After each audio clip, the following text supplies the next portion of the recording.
વડોદરાના Reliance trends કોમ્પ્લેક્સમાં આગ લાગી છે। નટુભાઈ સર્કલ પાસે આ કોમ્પ્લેક્સ આવેલું છે। આગ લાગતા દોડધામ અને આગને કાબૂમાં લેવાના પ્રયાસો શરૂ થઈ ગયા છે। આગનો વિડિયો સોશિયલ મીડિયા પર વાયરલ થયો છે। તો નટુભાઈ સર્કલ પાસે આવેલું આ કોમ્પ્લેક્સ કે જ્યાં એકાએક આગ લાગી છે, જોઈ શકાય છે। આગ લાગતા સમગ્ર વિસ્તારમાં અફરાતફરીનો માહોલ સર્જાઈ ગયો છે, દોડધામ થઈ ગઈ છે અને ધુવાડાના ગોટે ગોટા ઉડતા પણ જોવા મળી રહ્યા છે। આગનો આ વિડિયો જોતજોતામાં સોશિયલ મીડિયા પર વાયરલ થઈ ગયો છે। વડોદરાના રિલાયન્સ ટ્રેન્ડ્સ કોમ્પ્લેક્સમાં એકાએક આગ લાગી છે। આગ કયા કારણોસર લાગી છે તે હજુ કારણ અકબંધ છે, પરંતુ જોઈ શકાય છે ફાયર વિભાગની ટીમ દ્વારા આગ પર કાબુ મેળવવાના પ્રયાસો હાથ ધરવામાં આવ્યા છે।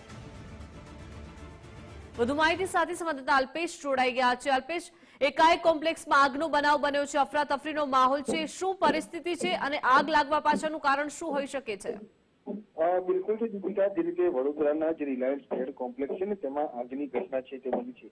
જોકે આ આગ છે તે શોર્ટ સર્કિટના કારણે લાગી હોવાનું હાલ પ્રાથમિક અનુમાન છે તે લગાવવામાં આવી રહ્યું છે। જે રીતે શોર્ટ સર્કિટ થઈને તેના તણખા છે તે નીચે ઉડ્યા અને ત્યારબાદ અચાનક આ તણખાને કારણે જે નીચે રહેલી જે તમામ ગાડીઓ છે તેમાં આગ ભભૂકી હતી અને આ આગના કારણે આજે પણ ક્યાંક ને ક્યાંક વિકરાળ સ્વરૂપ છે તે ધારણ કર્યું હતું।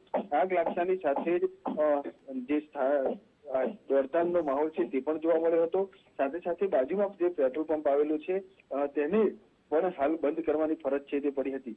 જોકે આગને લઈને તમામ જે ફાયર વિભાગનો સ્ટાફ છે તે ઘટના સ્થળે પહોંચ્યો હતો।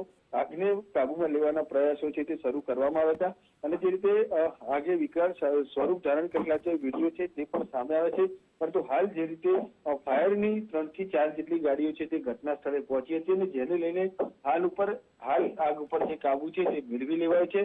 જોકે ઘટનાની અંદર કોઈ પણ પ્રકારની જાનહાનિ નથી થઈ, પરંતુ જે રીતે વાત કરવામાં આવે તો જે ગાડીઓમાં પણ આગ લાગી હતી, એટલે કે અંદાજ લગાવવામાં આવી રહ્યો છે કે 5 થી 6 જેટલી ગાડીઓ હતી કે જે આગની અંદર બળીને ભસ્મ થઈ ગઈ છે। જી અલ્પેશ, આભાર વિગત સાથે જોડાયા તે બદલ।